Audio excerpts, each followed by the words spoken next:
mwenna bannayuganda kansubire buli omu ali fine, kansubire buli omu ebintu bitambula. Of course wabaawo ebiba bigaanyi, naye ffe abasazeewo okuvaayo ne twesowolayo ne tugamba kati tulina okukola ebintu eby'enjawulo okusinziira ensi yaffe nga bw'etambula, ne tugamba kati tubikole. Nze Kalyesuubula, ndi muzzukulu wa Luumwa, of course ndi musajja Muganda, ekyo njagala mukimanye era nga nzaalibwa mu Buganda. Naye njagala okutwala omukisa guno okwebaza Katonda atukuumye ffenna nti tukyaliwo era tuli balamu. Naye ekikulu kya byonna njagala okubajjukiza nti neesimbyewo ku bukulembeze bw'eggwanga 2026-2031, emyaka 5 egyo, nti nnina ebintu bye ndaba nga nsobola okugatta ku Uganda, nsobola okuteekako ettaffaali, tusobola okutambula ffenna nga munzikiririzaamu. Ekikulu kya byonna kyakukkiririza mu muntu n'omukkiririzaamu. Waliwo omukwano gwange gwe natandika okugoberera mu Africa era muvubuka munnamagye essaawa zino nga ye mukulembeze wa Ivory Coast, abasinga mumulaba ku social media, Ibrahim Traore. Alina engeri gye yakootingamu ebintu, n'akootinga n'agamba nti we are not afraid and we shall never be afraid. Kagamba olw'okuba nti abavubuka tuli bangi, generation eno oba Uganda tulindinga ebitundu 75 ku 85 ku 100 okusinziira embeera bw'etambula. Kitegeeza abavubuka tuli bangi nnyo, kati awo tobaze bakadde, awo tobaze baana bato. Abavubuka gy'emyaka 18 ku myaka 4. Gwe just imagine nti emyaka 18 ku myaka 4 nti tukola ebitundu 85 ku 100 ku population ya Uganda eri mu Uganda. Ekyo kitegeeza nti kikulu nnyo, kitegeeza awooli muvubuka munnange kye kiseera okkeera n'ozuukusa obwongo, okkeera n'ozuukuka olw'okuba okitegedde nti ogatta ebitundu 80, oli omu ku bitundu 85 ku buli 100, kitegeeza wasigaddeyo population y'abantu percentage ya 15 okubeera nga omutwaliddemu abaana abato, tubalyamu n'abantu abakulukulu abakuzeemu. We are not afraid and we will never be afraid. We will continue the struggle. That is Ibrahim Traore. Bwe yabadde ali mu kukkaatiriza Abafalansa ng'ali mu kubagamba sirina kye neetaaga. Tunula, bwe muvubuka ali eyo muganda wange, mu bintu ebimu by'olina okukola, nina ekintu kye njagala okujjukiza nti Uganda eno abatukulembera olwaleero twabasangawo.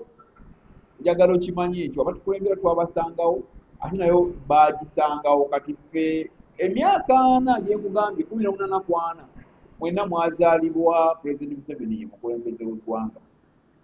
Ekyo njagala okkirize oba ogaane. Bw'obanga olina emyaka 18, kambale bw'oba olina emyaka 18 ng'oli muvubuka, 18, 20, 25, 30, 35, 40, wazaalibwa omukulembeze w'eggwanga ye president. Kitegeera oba sinakindi kale nga president yakajjako emyaka 3, awo naawe n'okola ki? Naawe n'obeera nga ozaalibwa. Kitegeeza ki? Wake up my fellow youth, wake up. Kano ke kaseera okuyimuka okwatire ku Kalyesuubula. Njagala nkugambe ne kino, omuntu ali mu struggle si ye muntu ali ow'ekibiina, si ye wa FDC, si ye wa NUP, si ye wa DP, si ye wa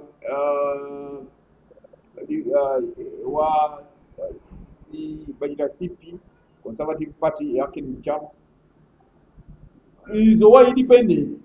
Ate nsobola okubeera mu struggle era n'ontegeera n'omanyi oyo gaali. Kubanga twagala nkyukakyuka, leero kira kitwagala. Twagala kujjako dictator. Dictator tumuggyeeko tutya? Gwe ng'onnyambyeko ne nkugamba nti mu butuufu Uganda olwali wano weyandibadde naye kati eri wano. Uganda olwali wano weyandibadde naye kati eri wano. Lwaki eri wano ng'ate erina kubeera wano?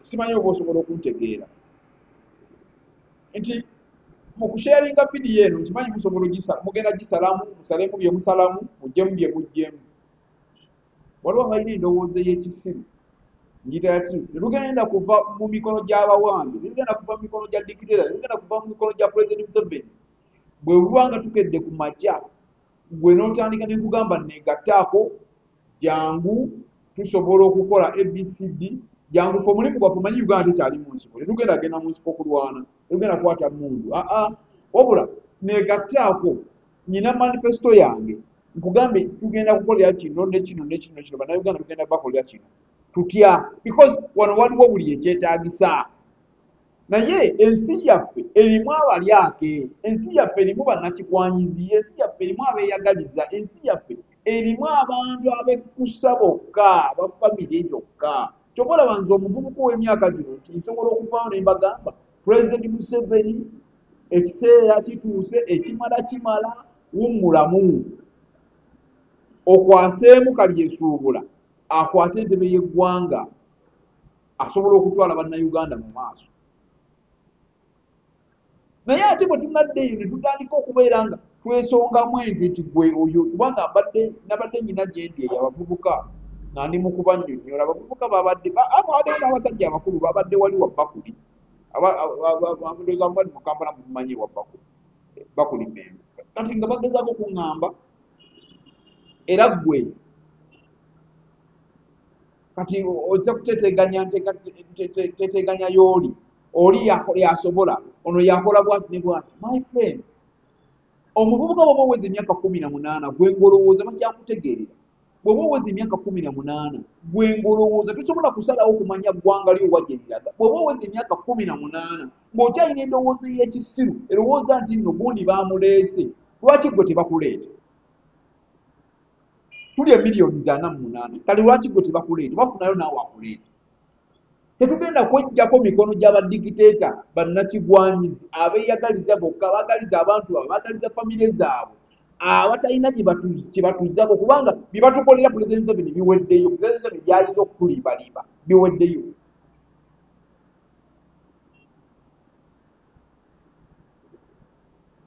the only alternative we have is to have change. And how are we going to get change? We have to believe into ourselves. We have to accept change is coming, and the change starts with you. I'm not the only change. Sijja kukikola bw'omu ngenda kukikola naawe. Bw'oba oweza emyaka 18 nze kati kyentegeddeko nti bwe tuba tukola ebitundu 85 ku 100 abavubuka kiki ekikuganya okubanga Pulezidenti Museveni olwaleero ava mu buyinza ng'akyatukalakata emyaka egyo bw'ayongerako awo gino bwe kiggwako giwezaana watwala bati 45 my friend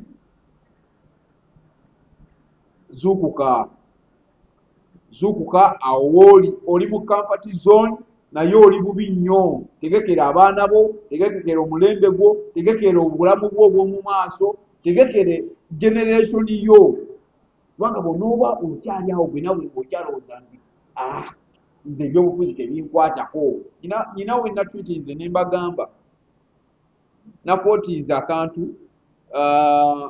ne mbagamba nti ebyobufuzi bw'oba gwe tobinoonyezza mukwano gwange bigenda kukunoonya naye bigenda kukunoonya bitya bikunoonya okutandikira ku sabbuuni bikunoonya okutandikira ku kibiriiti bikunoonya okutandikira ku bbiiru y'amazzi bikunoonya okutandikira ku bbiiru y'amasannyalaze bikunoonya okutandikira ku mwana wo w'asomera bikunoonya okutandikira ku lumonde gw'olima nga tolinawo omutunda bikunoonya okutandikira ku ttooke ly'olya nga tolinawo olitunda ate ng'olirima bikunoonya okutandikira ku kasooli eyasala ebbeeyi ne bikunoonya okutandikira ddala gwe ku nnyambala yo n'embeera zo ebyo byobufuzi biri mu maka go naye lwakuba tomanyi zuukuka bikuka obwongo nti buli we twekwatakwata bwe tuti sibiriimu nze ebyobufuzi sibiriimu bali bagundi be babisobola my friend ogenda kumaliriza bikunyize fenna bwe twekwata ekitone mulimu abatasobola kuvaayo kwogera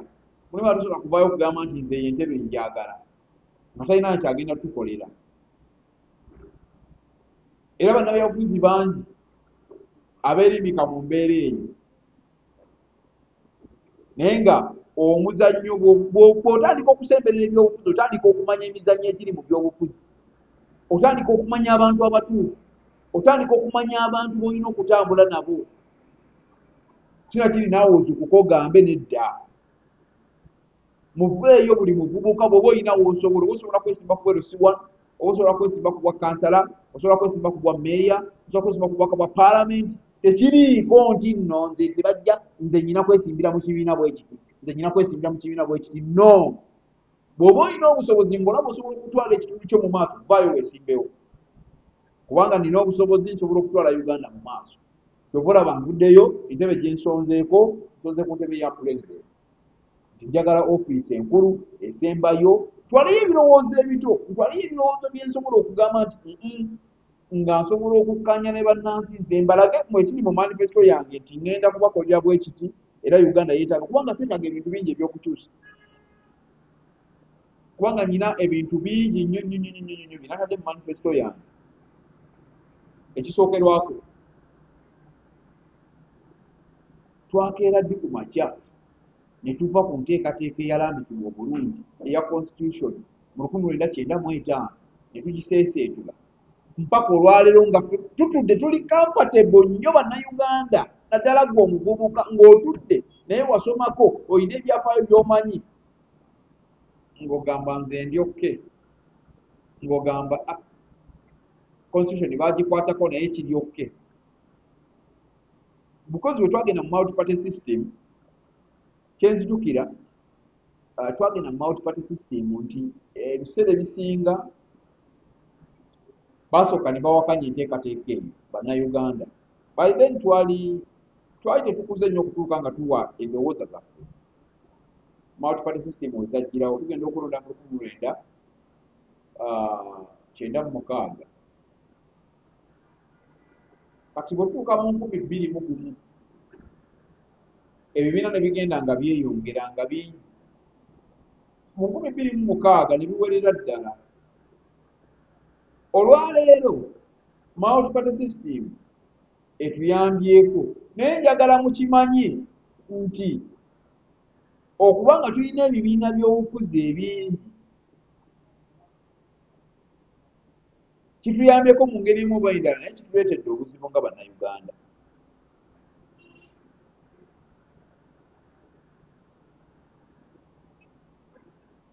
Genda mu comment section oli wadde mbolekayo gulaba obubaka bwo, which is okay. Nesifaayo kubanga bangi abalina negative attitude, bangi abalina positive attitude. Ntambula na buli omu because your vision is not my vision. Bw'olina okwolesebwako bwe nga ggwe, nze nnyina okwolesebwa kwange nze nga nze. Nti okwolesebwako nti bw'okeera ku makya n'ogamba nze nsobola okubeera ow'akakiiko k'abavubuka ku kyalo, era genda okibeere. Tulage enteekateeka ennambulukufu, tulage bw'ogenda okukikola, tulage nanze bwe ngenda okukikola kubanga ngenda kuyita okukikolwa bannamawulire, ngenda kukola press conference bannayuganda mbalage kiki kyenteeseteese yenteekeddeteekedde eggwanga. President Museveni ne gavumenti ye 2026 twagala bakole bulungi, bawummulemu, tubayinaako buzibu, ebisobye wabula byetaagamu omuntu omupyo omuto okutereeza. Era nga gwe muganda wange munnayuganda munnange akalulu nja kukakusaba 2026 kali esuubula for the President of the Republic of Uganda. Akumata kumira mpeera nze kali esuubula ndi munnayuganda, ndi musajja Muganda, ate era nzikiririza nnyo mu nnono zange. Njagala kubasomesaamuko enkola eya federo kubanga nayo nagisoma naye ngikuguka, naye era nja gibasomesaamu bwe naaba nfunye akadde. Offices zaffe nazo zigenda kuggulwawo very soon. Njagala okubategeeza mmwe abaana ba bodaboda nammwe reflector zammwe okosi wenzirina zireese ne t-shirts nazo bweziri.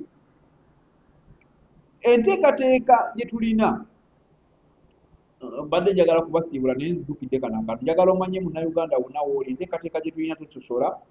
Omulimi nina enteekateekayo, omulunzi nina enteekateekayo, omusuubuzi nina enteekateekayo, ate gwe omwana akyasoma myaka 18, 20, 25, 3 of course enteekateeka y'ebyenjigiriza nayo weeri. Enteekateeka y'abaana bano abaana abatalina mwasirizi nayo weeri. Enteekateeka ze tulina ne ttiimu yange nnyingi era nga zigenda kutwala Uganda mu maaso.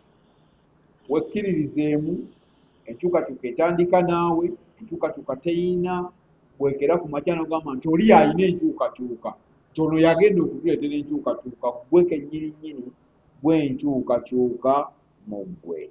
Akume atakumira mpeera, Ssaabasajja Kabaka wa Buganda wangaala. Munnayuganda obadde okimanyi nti obugagga by'ebintu bannaffe aba Rinaka Property Services be baakakasibwa mu Uganda mu kusolooza amayumba. Olina ennyumba ezisulwamu oba olina eza commercial, ebizimbe byo bikutawaanya okulabirira oba mugobagana n'abapangisa, ffe ku Rinaka Property Services tubifuula byangu. Tusangibwa ku Makanga Building wano ku Masaka Road okulinaana Bukola Chemicals ku second floor room number 4. Okumanya ebisingawo ku Rinaka Property Services tukubireko. Tuli ku Noti 7 Noti 4 Noti 8 4 979 ne Noti 777 56 52 43. Ku Rinaka Property Services amazima bwe bugagga.